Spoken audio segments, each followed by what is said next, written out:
là je suis en train de railler mon mur. J'arrive à un moment un petit peu délicat, du coup je vais vous montrer, je vais faire un petit focus sur les contours de fenêtres. Parce que ça c'est un truc qui m'a pris beaucoup de temps à étudier. C'est pas forcément simple parce que déjà ça dépend de la fenêtre, comment elle est posée, les espaces entre votre fenêtre et votre mur, etc. Alors déjà là je vais faire un focus sur le bas de la fenêtre. Donc qu'est-ce qu'on a fait ici? On est venu mettre des fourrures verticales tout comme sur le mur en fait, en dessous, donc tous les 60. On a mis les appuis, j'ai un appui ici, donc appui pareil ici, lisse basse. Et ici finalement je suis venu mettre une lisse à l'envers pour finir ici et faire un rebord de fenêtre. Donc ici mon placo viendra poser là-dessus, et alors bien sûr j'ai calculé pour que cette lisse là elle soit posée à 13 mm, donc l'épaisseur du placo. Donc en fait si je prends un placo ici, en fait il va venir taper juste sous ma fenêtre et poser ici. Et là j'ai checké, je suis droit. Alors là il manque encore un élément, de venir rajouter encore des fourrures ici aux extrémités. Parce que là ici vous voyez, si j'appuie, ici c'est souple, il n'y a pas de rigidité. Donc comment on fait ici? C'est beaucoup plus simple. Je vais utiliser les connecteurs. Donc en fait ils permettent tout simplement de relier des fourrures entre elles, de faire les angles. Du coup grâce à ça, ça permet en fait tout simplement de fixer des bouts de fourrure sans avoir à mettre des appuis ou à visser des bouts de suspente au mur, etc. Et à faire les angles un peu qu'on veut. Donc voilà, si je veux je peux le plier, hop comme ça, voilà, et faire les inclinaisons que je veux. Donc en fait je vais venir rajouter celle-là ici et je vais les lier ensemble avec des connecteurs. Tac, ça je peux le soulever encore, hop, et avec le connecteur ici, bam, c'est lié. Et voilà, et là c'est le top. Et je fais pareil de l'autre côté.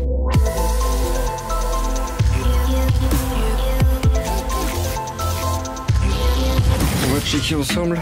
Hop, et on est pas mal. Alors pendant qu'Emilien termine les contours des fenêtres ici et quelques détails, moi je suis en train de faire un grand ménage sur cette mezzanine parce que c'est le bazar total. Et le but en fait c'est de mettre par la suite les échafaudages sur la passerelle qu'on a réalisée il y a quelques jours. Comme ça on va pouvoir tout stocker, même le matériel ici, ça je vais le déplacer et je vais le mettre là-bas tout au bout parce qu'au fur et à mesure en fait ça va se vider comme on va les utiliser pour ces rampants là. Il en restera plus beaucoup et ici ça nous gêne. Donc voilà, le but c'est vraiment de ranger tout ça. C'est parti.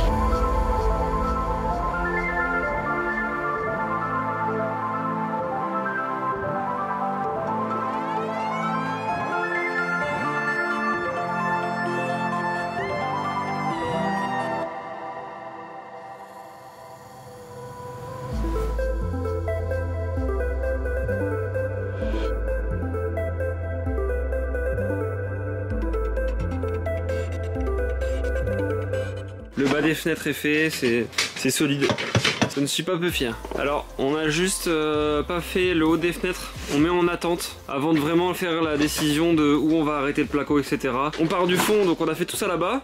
Donc là on va devoir finir les Velux, le contour de Velux. Voilà, pendant ce temps-là, Rachel continue de ranger tout notre bordel parce que moi quand je travaille je mets beaucoup de bazar. La pauvre. Vous avez été nombreux à me dire dans les commentaires que l'espacement entre les suspentes était de 50 cm et pas de 60. J'ai vérifié, on est bien sur 60, donc pas d'inquiétude. Je vous mets ici une petite capture d'écran de la documentation au cas où. Donc voilà, en tout cas pour ce type de suspente, chez Isover, on est pour un entraque de 60. Donc c'est ok. Bon alors moi j'avance sur les suspentes. J'ai mis le plus haut, le plus dur, maintenant il en reste quelques-unes puisque grâce au Velux on a moins de surface. C'est un petit peu long, les suspentes c'est quand même long pour éviter de faire des conneries, il faut prendre son temps et en plus on a quand même une marche ici, ce qui veut dire qu'on peut pas faire glisser l'échafaudage ici entre ces deux zones. Donc voilà, donc c'est long parce que on veut pas tomber. On est sur une petite soirée hivernale, il fait très froid, Emilien réchauffe ses petites chaussures. T'as quelque chose à dire Emilien ? Il vaut mieux les laisser regarder les professionnels travailler. Toujours la petite poche. Elle me fait rire ta poche parce qu'elle est à moitié vide à chaque fois. Tu sais que tu dois mettre des mètres, des outils dedans. Pour mettre mon goûter. Et là j'ai un hamburger. Non, t'as ton truc Toblerone là. Non mais franchement, la blague. Il y a quoi dedans? Un feu. Allez, il y a 3 Ça va.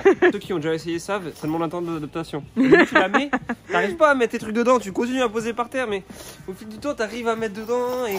Tu vois. Par contre ce qui est chiant c'est que les vis, dès que je secoue, que je danse, elles s'en vont.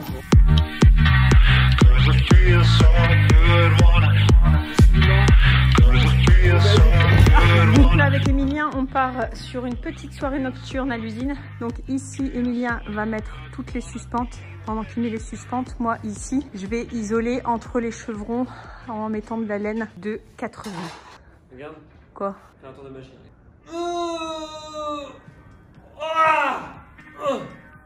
On ne voit pas du tout la fléchette à ton coude.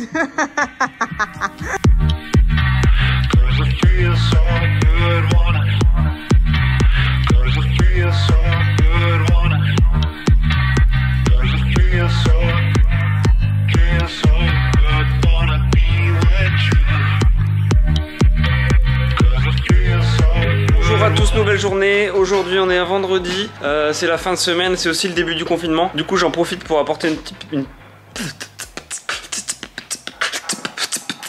Ok, donc j'apporte une petite précision. On m'a pas mal demandé comment on faisait pour aller sur le chantier pendant les travaux. Théoriquement, je pense qu'on n'a pas le droit d'aller sur un chantier si on rénove soi-même. Maintenant, si vous avez une société et que votre chantier est lié en fait à un business, à une entreprise et fait partie de vos revenus en fait, vous pouvez justifier d'avoir à vous déplacer jusqu'à votre chantier. Nous, dans notre cas précis, on a une société puisque tout simplement on fait des vidéos sur internet et ça nous rapporte des revenus. Donc on peut justifier de se déplacer à l'usine pour tout simplement déjà continuer à faire nos vidéos. Et encore une fois, on ne fait prendre de risques à personne et c'est le plus important. Donc aujourd'hui, on continue. Là, alors où on en est, je vous explique. Depuis 2 jours, on n'a pas beaucoup avancé, même si on était sur le chantier et on avançait. J'entends par là qu'en fait, visuellement, il n'y a pas eu grande évolution. Pourquoi?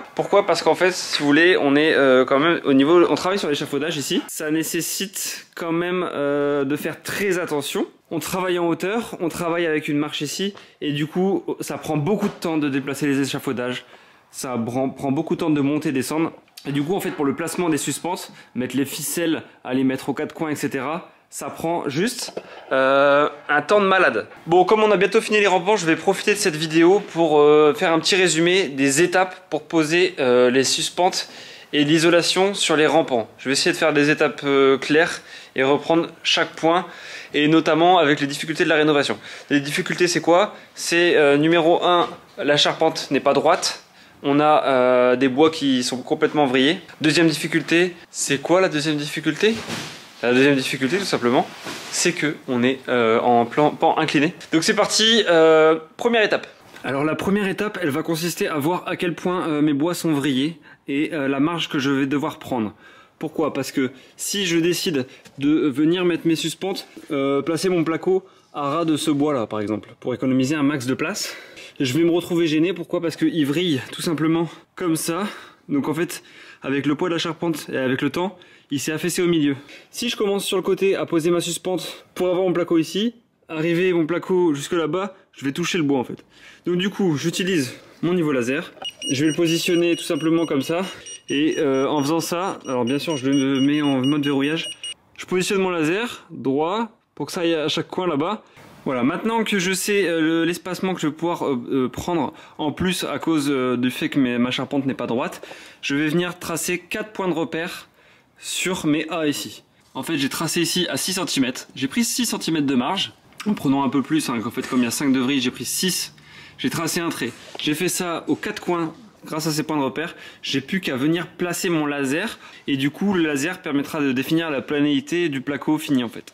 Je le positionne ici pour tracer ma planéité et venir là-bas et de ce côté-ci pareil, en gros que mon trait de laser fasse ça et qu'il vienne, hop, là on le voit ici, voilà, qu'il vienne s'appuyer ici. Voilà, maintenant que j'ai mon trait de laser partout, je vais poser ma première suspente au niveau d'un coin et je vais faire en sorte que mon laser tape tout simplement sur le bout de ma flèche et je fais ça avec les 4 coins. Je vais prendre un fil, donc ici j'ai utilisé un fil de pêche, je vous recommande un fil plutôt en coton parce qu'en fait le fil de pêche on le voit pas et c'est un peu chiant. Donc par contre ça se tend très bien et ça reste bien droit, donc après c'est au choix.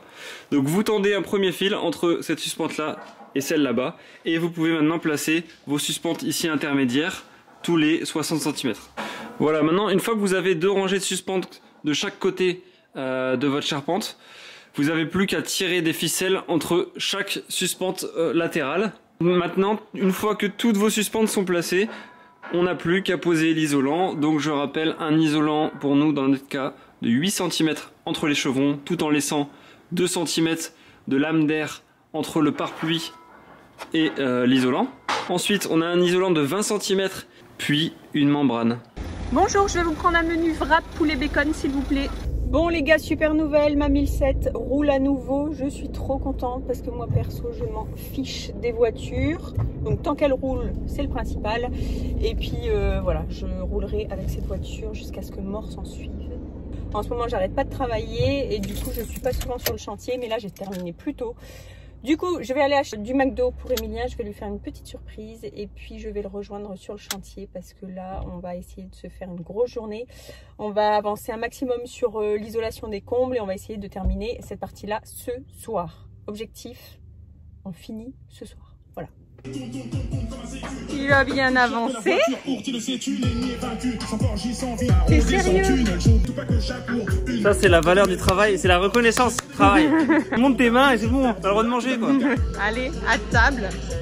La courageuse m'a rejoint.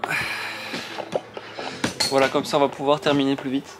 Donc là ce qu'on fait c'est qu'on se met à deux sur la laine. J'arrête les suspentes, on se met à deux sur la laine. Et l'objectif avant ce soir c'est de terminer. Alors, on en a fait deux, il en reste deux. Et bouge là ce soir la caméra. Voilà, on finit complètement la troisième partie jusqu'à la membrane. Et peut-être ce week-end vraiment tout finir. J'ai roté. Oui. T'as pas quelque chose à dire? Mignon. Mis à part, j'ai envie que ça... Vas-y, arrête Emilien. T'aimes pas qu'on zoome sur ta face? Non, bah non en fait. Qui aime qu'on zoome sur son gros pif en fait? On t'a déjà dit que t'avais pas un gros nez. Regarde, t'as pas un gros nez. Tu peux voir. Voilà, voilà, tu vois t'as pas un gros nez. Tu vois que t'as pas un gros nez, je comprends pas. Ouais. Vas-y, remue dans tous les sens.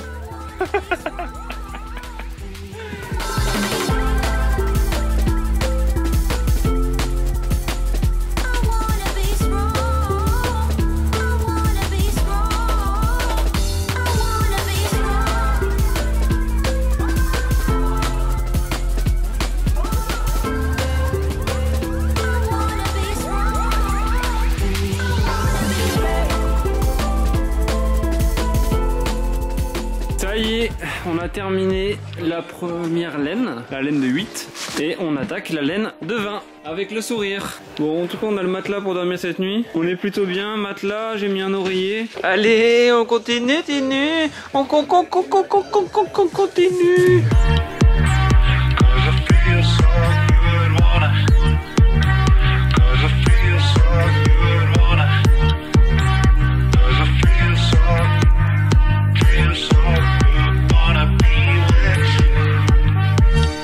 On avance doucement mais sûrement. Donc nous venons de poser la laine de 20 sur ce côté et on attaque l'autre côté. Quelque chose à évoquer? Il est 20h15, Emilien a commandé kebab. Franchement c'est abusé, ça me déçoit de moi-même quoi, c'est un truc de fou. Je n'ai qu'une chose à dire.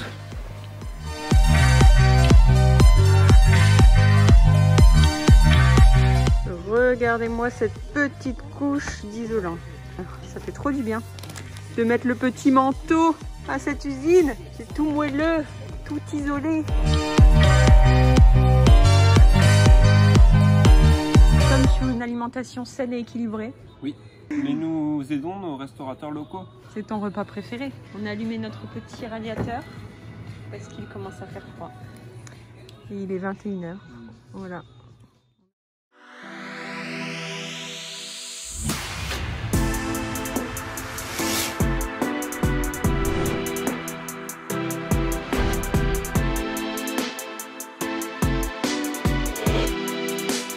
Bon, aujourd'hui on est avec Frédéric qui a créé sa société dans la vidéosurveillance. On se connaît déjà, on a déjà travaillé ensemble par le passé. Et là aujourd'hui il vient nous installer, donc de quoi protéger notre chantier. Comme je l'ai dit, on avait prévu de mettre une alarme une fois la maison finie, mais finalement autant la mettre tout de suite. Mais c'est trop beau hein. Non mais c'est canon. On dirait des boîtes Apple, limite Apple oui. TV. Donc là, sirène extérieure, sirène intérieure, alarme volumétrique, contacteur porte. Là c'est un rideau, la centrale et la petite télécommande qui va bien. On pourra désactiver aussi à distance. Exactement. Je prends le blanc moi par contre. Toi tu prends le noir. Déjà. Ah on a chacun, trop bien. Mais oui. Okay. C'est pour mettre à la porte. C'est contacteur porte. Donc ce qui est top avec cette marque là, c'est que tous les éléments existent en noir ou en blanc. Et donc ça c'est sans abonnement en fait. Exactement. Donc là l'alarme est 100% sans abonnement. Vous allez la gérer en toute autonomie de votre téléphone. Enfin, c'est vraiment ultra fiable. Et donc il y a une appli ou un truc comme ça. Voilà, l'application pareil gratuite sur le téléphone. et vous allez pouvoir gérer de A à Z votre alarme. Donc là on en a une, donc là tu vas pouvoir armer ton usine, la désarmer, la mettre en mode nuit. Vous allez pouvoir vous balader dans l'usine et tout en ayant tout ce qui est entrée, les portes, tout sera sécurisé. Et le mode panique, super important. Tu vois un rat, un pigeon. Exactement, tu vois un rat, t'appuies sur le mode panique et Rachel aura la notification comme quoi il y a un rat. Tu auras tes pièces directement sur l'application. Toute la partie notification, qui a armé, qui a désarmé. Ça c'est vraiment ultra pratique, ultra fiable. Et vous avez l'intégralité de vos éléments qui sont en live sur l'application. Ok, bon bah là aujourd'hui on installe tout. Exactement. Ok, ça va prendre combien de temps d'installer tout ça? On va prendre la matinée. Ok. Et après on va bien vous expliquer comment ça fonctionne. Et ce soir vous aurez votre chantier sous alarme. C'est parti, allez. Alors petite astuce, nous on a pris... En fait Rachel elle a un forfait Soch. Avec Soch, on peut avoir une SIM supplémentaire, donc c'est une deuxième SIM gratuitement en fait. Donc on a demandé une deuxième SIM. En fait, ça consomme sur le même forfait du coup. Donc là, en l'occurrence, ce sera sur le forfait de Rachel que la data elle sera consommée. Et cette carte SIM, on va l'utiliser pour créer un routeur Wi-Fi directement sur le chantier en fait. Voilà, donc on aura de l'internet en Wi-Fi et du coup l'alarme elle sera reliée directement à internet grâce à cette carte SIM.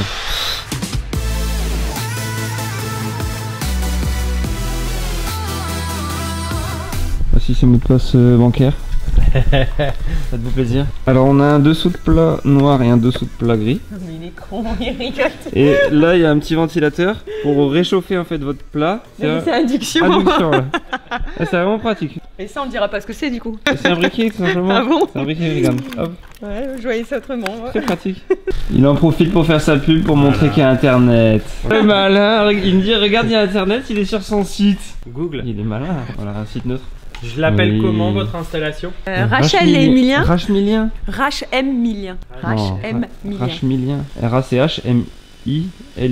C'est moche. Non mais arrête de filmer mon gros nez. Veuillez redémarrer votre mobile. Je suis en liaison directe avec le PDG d'Orange. Il dit veuillez redémarrer votre mobile. Je gère la situation. Il dit quoi? Attends, bravo pour ta dernière vidéo. On vous offre la fibre pendant 99 ans. Ah mais tu veux pas filmer plus près encore, non? C'est c'est incroyable ça. Rachmilien. Voilà, c'est ça. C'est moche, bah c'est moche, je comprends pas. On l'appelle comment cette pièce là pour le moment? La verrière Rachmilien. Test. Vas-y, on voit. Ok, ça marche. Salut, ça va? T'as ramené l'araignée? On a même la température. 17 degrés, au top de l'intensité du signal. Et au niveau de la batterie, on est parfait. Nickel. Ça a été le McDo? Il a mangé un hamburger. Sa maison elle est tellement connectée, ces animaux ils peuvent l'appeler. Oh! Il est pas bien lui! Ça va pas quoi? Lui il ouvre à 5 endroits en 1 seconde. Il ouvre la niche de son chien à distance. Bon je télécharge l'appli. Voilà donc en fait il y a une alarme aussi carrément dehors. Et j'ai encore mal aux oreilles de quand ça a sonné. C'est un truc de malade. Non mais c'est bien, c'est discret tu vois. Et si le voleur veut s'en emparer, ça sonne. Ça sonne. Bim. Ouais. Tiens un rat qui veut manger nos poubelles, ça sonne. Alors, on va mettre le routeur ici. Voilà, en attendant. Dans ce cas-là, montre la cachette sur YouTube, comme ça personne ne le saura. On va faire un wifi, ils n'ont pas besoin de venir ici. Bon bah nickel, là j'ai tout ajouté sur mon tel. Donc je vois tous les contacteurs, les alarmes et tout, les niveaux de batterie. Et justement la batterie, si quand il n'y a plus de batterie, parce que comme c'est pas un abonnement qu'on paye en one shot et qu'on est autonome. En fait nous dans le devis et la facture, on vous met toutes les piles qui sont utilisées. Donc vous désactivez votre alarme, vous ouvrez le cache, vous dévissez ces 3 vis et vous avez la pile derrière. En fait l'application est compatible avec notre fournisseur d'accès en termes de caméra. Donc du coup on va ajouter les caméras aussi sur cette application là. Ok, on a un bunker là. Là ça y est, on est sécurisé. Et bonjour à tous. Aujourd'hui il n'y a personne sur la route. On est confinés, mais nous on va bosser. Aujourd'hui on a une personne qui vient sur le chantier pour prendre des mesures pour des menuiseries, toutes les menuiseries qui nous restent à faire. Notamment l'œil de bœuf, la baie vitrée du garage, la porte de garage. Les fenêtres qui donneront... les fenêtres de ce qu'on appelle la dépendance là, sous la verrière. Voilà. Et le garde-corps. Ne filmez pas en conduisant, c'est très mal. Voilà. C'est très mal. On a fait quand même une erreur de débutant, c'est de prendre un rendez-vous un samedi matin à 9h30. Voilà. Alors qu'on y est toute la semaine. Voilà. Et qu'hier on a fait une soirée à rallonge. Donc on a rendez-vous avec la paire aujourd'hui. Il n'y en a pas 2. Il n'y en a pas 2. Voilà. Donc comme il n'y en a pas 2, et ben il n'y en a qu'un. Allez. Bon, aujourd'hui on va s'attaquer à la membrane et c'est ce que j'ai dit à Emilien pendant la nuit, j'ai réfléchi. Je vais couper les 4 longueurs qu'il nous faut et on va déjà scotcher au sol 2 longueurs, qu'on puisse avoir une belle jointure au niveau du scotch que l'on positionne au sol, donc ce sera beaucoup plus simple. Voilà, et on va en installer 2 par 2, comme ça ça ira beaucoup plus vite et le scotch sera bien régulier parce qu'à chaque fois on galère en hauteur à scotcher les membranes entre elles, donc voilà. On va tester cette petite technique pour aller plus vite et pour travailler plus proprement. Il faut se chauffer le matin.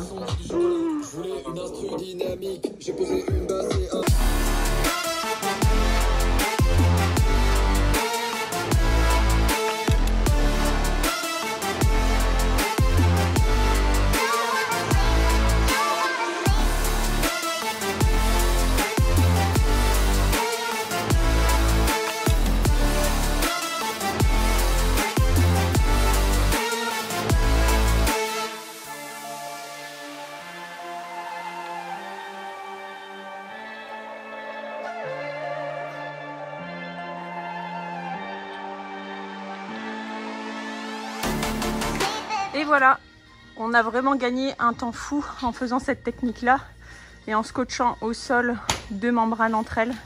Comme ça, on a fait juste la jonction ici au milieu et ça va vraiment beaucoup plus vite. Là, maintenant, je vais m'attaquer aux côtés. Vous savez, on va mettre les membranes entre elles. La membrane d'à côté, on l'a laissé dépasser ici et comme ça, il n'y aura pas de fond thermique. Hop, et on scotche comme ça. Ça va là-bas ? Super. Allez, c'est parti. On attaque le reste.